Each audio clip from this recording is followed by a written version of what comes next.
Hello my dear friends, कैसे हो आप लोग। उम्मीद करता हूँ आप लोग अच्छे और स्वस्थ होंगे।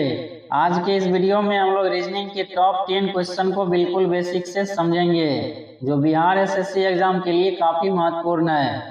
आज का ये क्लास रीजनिंग का 5वां प्रैक्टिस क्लास है। अगर आपने इससे पहले के क्लास को नहीं देखे हैं तो डिस्क्रिप्शन में लिंक दिया गया, उस लिंक पे क्लिक करके उस क्लास को भी देख लीजिए। तो चलिए हम लोग आज की क्लास को शुरू करते हैं। पहला क्वेश्चन है, निम्नलिखित प्रश्न में दिए गए विकल्पों में से विषम शब्द युग्म को चुनिए। प्रश्न में आपसे कहा गया इन चारों ऑप्शन में से कौन सा ऑप्शन में अलग शब्द दिया गया है। ऑप्शन ए में आपको शब्द दिया गया ऊपर और नीचे। इन दोनों शब्द को ध्यान से देखिए, ये दोनों शब्द एक दूसरे का विपरीत शब्द है। इसके बाद ऑप्शन बी में आपको शब्द दिया गया है बड़ा और छोटा, ये भी शब्द एक दूसरे का विपरीत शब्द है। इसके बाद ऑप्शन डी में दिया गया है झूठ और सच, ये भी शब्द एक दूसरे का विपरीत शब्द है। इसके बाद ऑप्शन सी में आपको शब्द दिया गया है दौड़ और तीव्र, ये दोनों शब्द एक दूसरे का विपरीत शब्द नहीं है, इसलिए इन चारों में से अलग ऑप्शन हो जाएगा ऑप्शन नंबर सी। तो इस प्रश्न का सही आंसर हो जाएगा ऑप्शन नंबर सी। अगला क्वेश्चन है, निम्नलिखित प्रश्न में दिए गए विकल्पों में से संबंधित संख्या को चुनिए। क्वेश्चन में आपसे पूछा गया यहाँ पे कौन सी संख्या आएगा। ये प्रश्न है नंबर एनालॉजी का, तो याद रखिएगा नंबर एनालॉजी से आपके एग्जाम में 3 से 4 प्रश्न पूछा जाएगा। अब समझिएगा इसको ध्यान से। संख्या आपको दिया गया है 5:25, इसके बाद दिया गया है समानुपात, 6 अनुपात पूछा गया है, कौन सी संख्या आएगा। समझिएगा, इन दोनों संख्या के बीच में जिस प्रकार का रिलेशन होता है उसी प्रकार का रिलेशन यहाँ पे बनाना होता है, ठीक है। अगर यहाँ पे देखिए 5 का स्क्वायर कर देंगे तो कितना आ जाएगा, संख्या आ जाएगा 25। इसी प्रकार 6 का स्क्वायर करेंगे, संख्या आ जाएगा 36। तो इस प्रश्न का राइट आंसर हो जाएगा ऑप्शन नंबर डी। अगला प्रश्न है नंबर सीरीज का। इस प्रश्न को सॉल्व करने से पहले कुछ बातों को समझिए। आपको पता होनी चाहिए रीजनिंग से आपके एग्जाम में 50 प्रश्न पूछा जाएगा, जिसमें 4 से 5 नंबर का प्रश्न पूछा जाएगा नंबर सीरीज से। इसलिए रीजनिंग का ज्यादा से ज्यादा प्रैक्टिस कीजिए, ठीक है।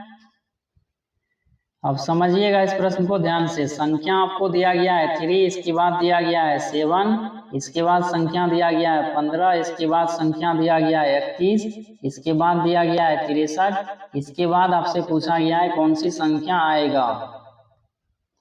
यहाँ पे देखिए पहला संख्या 3 है और दूसरा संख्या है 7, तो 3 से संख्या 7 हुआ है तो यहाँ पे किया गया है प्लस का 4। 7 से संख्या 15 हुआ है तो यहाँ पे किया गया है प्लस का 8। 15 से संख्या 31 हुआ है तो यहाँ पे किया गया है प्लस का 16। 31 से संख्या 63 हुआ है तो यहाँ पे किया गया है प्लस का 32। अब यहाँ पे देखिए 4 से संख्या हुआ है 8, तो यहाँ पे किया गया है मल्टीप्लाई 2। 8 से संख्या 16 हुआ है तो यहाँ भी किया गया है मल्टीप्लाई 2। 16 से संख्या 32 हुआ है तो यहाँ भी किया गया है मल्टीप्लाई 2। इसी प्रकार 32 को 2 से मल्टीप्लाई करेंगे, कितना आ जाएगा, संख्या आ जाएगा 64। 63 में प्लस का 64 ऐड करेंगे, कितना आ जाएगा, संख्या आ जाएगा 127। तो कौन सा ऑप्शन हो जाएगा राइट, ऑप्शन नंबर ए हो जाएगा राइट आंसर। अगला क्वेश्चन है, एक विशिष्ट कोड भाषा में ट्रम्प को 4 6 3 2 1 लिखा जाता है तथा ग्रेन को 7 6 5 9 8 लिखा जाता है, तो उसी भाषा में ग्रंथ को कैसे लिखा जाएगा। समझिएगा इस तरह के प्रश्न को 5 सेकंड में कैसे सॉल्व कर सकते हैं। सबसे पहले आपको इस तरह से इसको लिखना है, इसके बाद देखना है किस प्रकार का रिलेशन है। यहाँ पे देखिए ट्रम्प में दूसरा लेटर है आर और ग्रेन में भी दूसरा लेटर है आर। इन दोनों के लिए कोड दिया गया है 6, दोनों कोड है सेम। इसका मतलब प्रत्येक लेटर के लिए आपको एक कोड दिया गया है, इन्हीं कोड में से आपको लिखना है। समझ में आ रहा है। अब यहाँ पे देखिए पहला लेटर है जी, जी के लिए आपको कोड दिया गया है 7, तो जी का कोड हो जाएगा 7। इसके बाद लेटर है आर, आर के लिए कोड दिया गया है 6।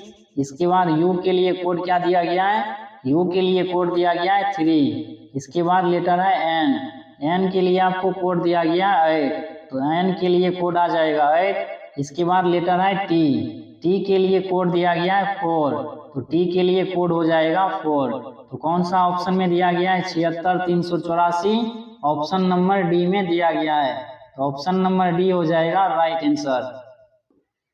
अगला क्वेश्चन है मैथमेटिकल ऑपरेशन का। तो याद रखिएगा मैथमेटिकल ऑपरेशन से आपके एग्जाम में 1 से 2 प्रश्न पूछा जाएगा, इसलिए समझिएगा ध्यान से।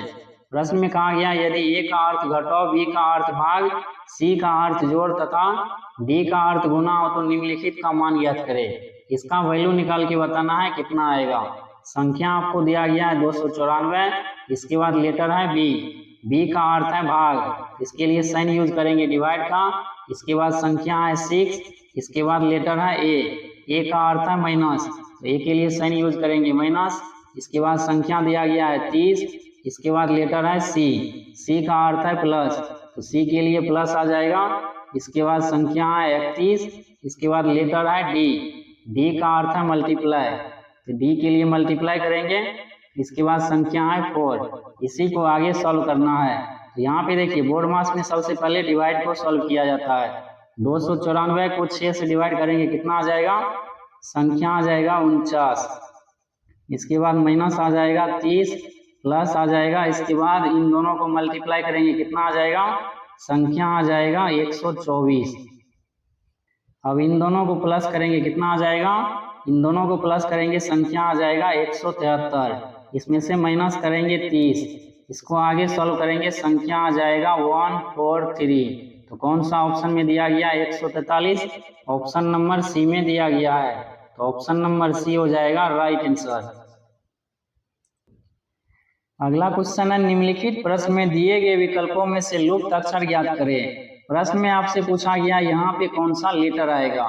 तो जब भी आपको इस तरह का फिगर दिया जाए और उसमें रिलेशन फाइंड आउट करना हो तो रिलेशन बनाने का काम आपको या तो ऊपर से नीचे की तरफ करना है या फिर लेफ्ट से राइट की तरफ करना है। अब समझिएगा इसके रिलेशन को ध्यान से। सबसे पहले हम लोग ऊपर से नीचे की तरफ जो भी लेटर दिया गया है इन लेटर के बीच में रिलेशन बनाएंगे। पहला लेटर है बी का प्लेस वैल्यू होता है 2, इसके बाद का लेटर है सी आता है 3 नंबर पे। इन दोनों को आपस में जोड़ेंगे संख्या आ जाएगा 5 का स्क्वायर करेंगे संख्या आ जाएगा 25 नंबर पे लेटर आता है वाई। यहाँ पे देखिए इसको लेटर के रूप में वाई लिखा गया है। इसी प्रकार का रिलेशन यहाँ पे चेक करेंगे, लेटर दिया गया ए और सी, इन दोनों की प्लेस वैल्यू को आपस में जोड़ेंगे। जोड़ने के बाद संख्या आ जाएगा 4 का स्क्वायर करेंगे संख्या आ जाएगा 16 नंबर पे लेटर आता है पी। तो जो रिलेशन यहाँ पे है वही रिलेशन यहाँ भी है, सेम रिलेशन यहाँ पे बनाएंगे। लेटर दिया गया है बी, इसके बाद दिया गया है डी, इन दोनों के प्लेस वैल्यू को आपस में जोड़ेंगे।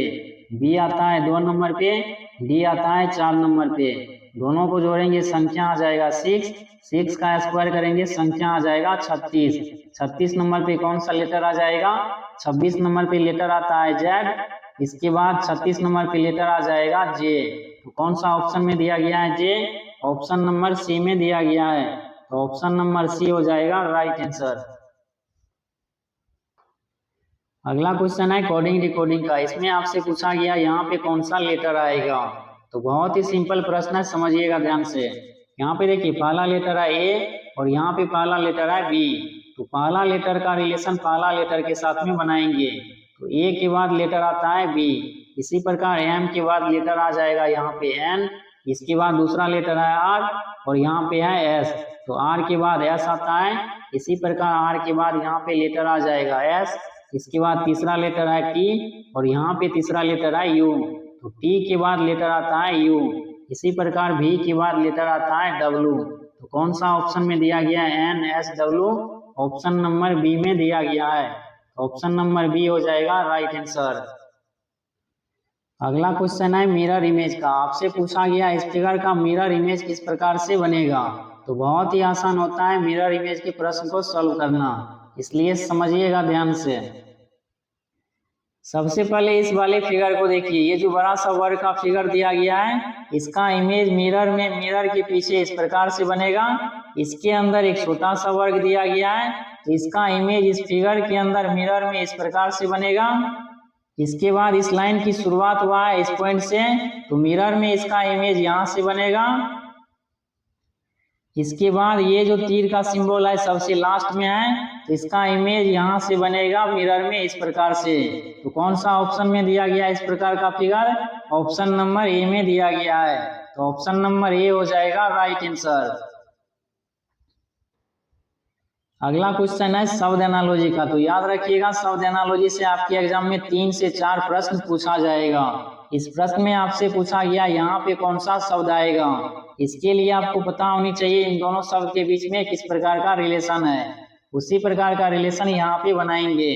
तो आपको पता होनी चाहिए विद्युत धारा का एसआई यूनिट होता है एम्पियर, विद्युत धारा का एसआई यूनिट होता है एम्पियर। इसी प्रकार कार्य का एसआई यूनिट क्या होता है, कार्य का एसआई यूनिट होता है जूल।